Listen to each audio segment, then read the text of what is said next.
Aksi arogan debt collector kembali. Terjadi di kota, Bengkulu cegat dan tarik mobil di jalan.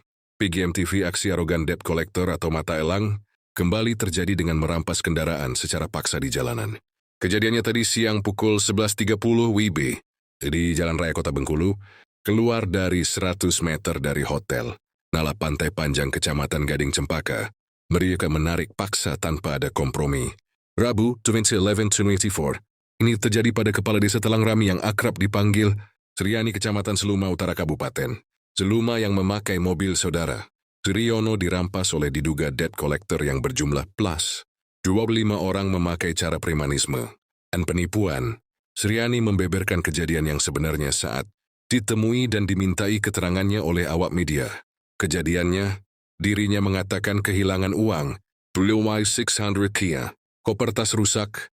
Kejadiannya dirinya dan bersama istri serta Ujang Sukarwan pulang dari pelatihan peningkatan kapasitas aparatur desa ini dan di Jalan Kota Bengkulu dari arah Pantai Panjang menuju ke Kabupaten Seluma. Tiba-tiba ada 3 mobil dan 5 motor yang menyalip dan berhenti. Di depan mobil Trios Nopol BD 1563 PE, warna hitam metalik yang ia kemudikan. Mereka langsung membuka pintu mobil dari depan dan belakang. Pintu mobil gedor. Istri saya ditarik disuruh keluar. Saya pun ditarik suruh keluar juga. Mereka sekitar 25 orang dengan menggunakan 3 mobil tambah yang motor. Ungkapnya. Pelaku melanggar Undang-Undang Pasal 3 dan Pasal 35 KUHP karena melakukan tindak pidana perampasan kendaraan di jalan dan mohon kepada pihak kepolisian agar segera menindaklanjutinya.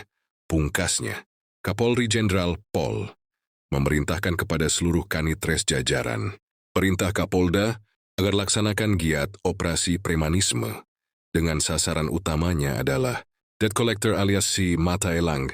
Kapolri memerintahkan kepada seluruh Kapolda untuk melaksanakan penertiban, pendataan dan penindakan hukum. Demikian dalam keterangan tertulis Kapolri kepada para awak media. Minggu lalu Tomat Talon 4, dikutip dari media bantencyber.co.id. Kapolri juga mengatakan, bila ditemukan adanya debt collector mata elang, di lapangan, di jalan segera amankan, geledah badan. Bila ditemukan sajam segera proses. Bila tidak panggil pihak leasingnya dan lakukan penghimbauan, Garitis melakukan perampasan kendaraan di jalan, lakukan pendataan terhadap LP yang melibatkan debt collector, dan jadikan atensi penanganan, tangkap tahan Jokan 5556, kepada pihak yang menyuruh, baik perseorangan atau leasing, tegas Kapolri.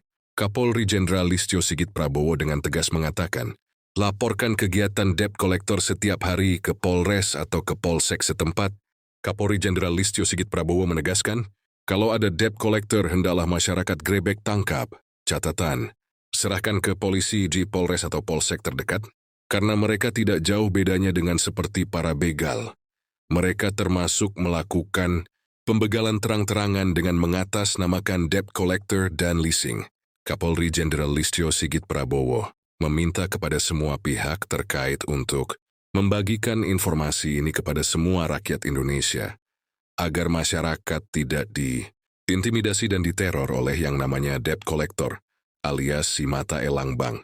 Indonesia dalam surat edaran BI nomor 15 DKMP tanggal 23 Sep 2013 mengatur bahwa syarat uang muka DP kendaraan bermotor melalui bank minimal adalah 25% untuk roda 2 dan 30% untuk kendaraan roda 3 ataupun lebih untuk tujuan non-produktif serta 20% untuk roda 3 atau lebih untuk keperluan produktif. Adapun Kementerian Keuangan telah mengeluarkan peraturan yang melarang leasing atau perusahaan pembiayaan untuk menarik secara paksa kendaraan dari nasabah yang menunggak kredit kendaraan. Hal ini tertuang dalam Peraturan Menteri Keuangan PMK 93 PMK 00 2012 tentang pendaftaran fidusia bagi perusahaan pembiayaan yang dikeluarkan tanggal 7 Oktober 2012. Menurut Undang-Undang No. 2 tahun 99, fidusia adalah suatu proses mengalihkan hak milik atas suatu benda dengan dasar kepercayaan, tapi benda tersebut masih dalam penguasaan pihak yang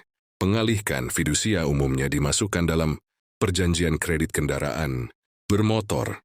Kita sebagai debitur membayar biaya jaminan fidusia tersebut. Pihak leasing wajib mendaftarkan setiap transaksi kredit di depan notaris atas perjanjian fidusia ini Junegas Kapolri oleh karena perjanjian fidusia ini melindungi aset konsumen, leasing tidak bisa serta-merta menarik kendaraan yang gagal bayar, karena dengan perjanjian fidusia, seluruh yang seharusnya terjadi adalah pihak leasing melaporkan ke pengadilan, sehingga kasus Anda akan disidangkan dan pengadilan akan mengeluarkan surat keputusan untuk menyita kendaraan Anda, dan kendaraan Anda akan dilelang oleh pengadilan dan uang hasil penjualan kendaraan melalui lelang tersebut akan digunakan saya untuk membayar utang kredit Anda ke perusahaan leasing. Lalu uang sisanya akan diberikan kepada Anda. Terang Kapolri. Kenan Nadio akan ditarik leasing. Mintalah surat perjanjian, fidusia dan sebelum ada surat fidusia. Tersu, jangan bolehkan penagih membawa kendaraan Anda. Imbaunya menurut Kapolri.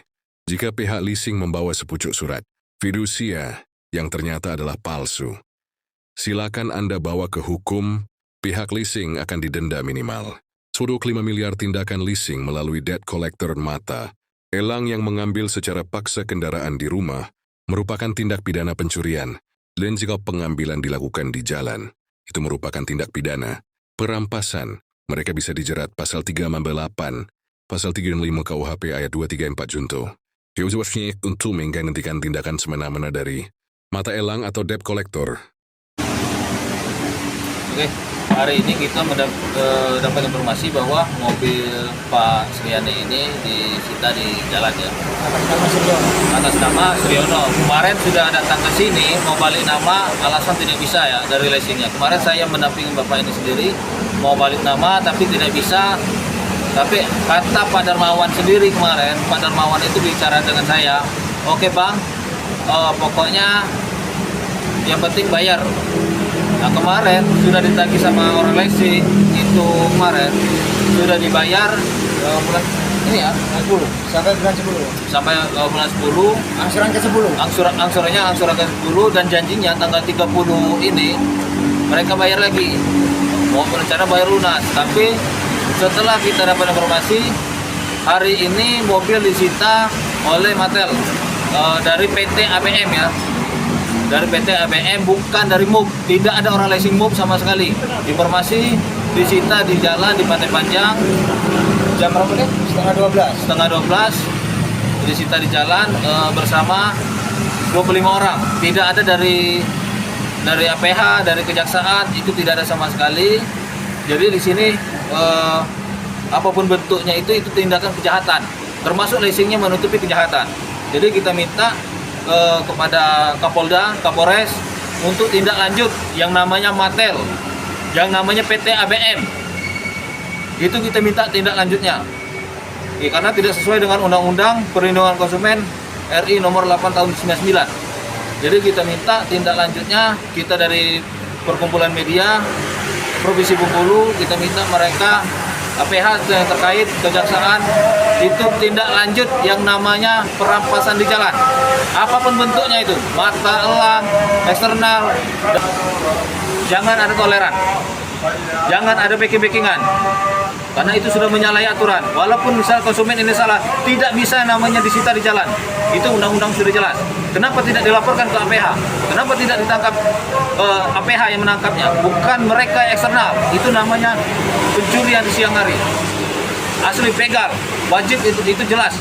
Perintah Kapolri harus ditindaklanjuti namanya mata elang eksternal, karena itu tindak pidana begal. Itu wajib ditindaklanjuti karena tidak sesuai dengan undang-undang. Dan saya belum memeriksa barang-barang saya karena tadi sempat barang saya dibawa ke gudang.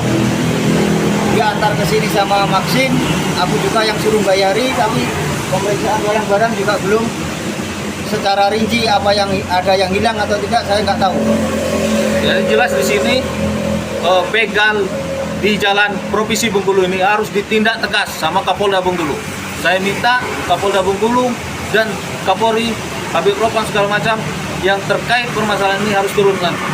Karena salah satu konsumen ini diturun paksakan di jalan, diantar ke MUB dan barang-barang mereka tuh dikirim lewat Maxim. Kita nggak tahu ya barang ini ada yang hilang atau tidak, tapi itu sudah menyalahi aturan. Sudah jelas tindak pidana pencurian.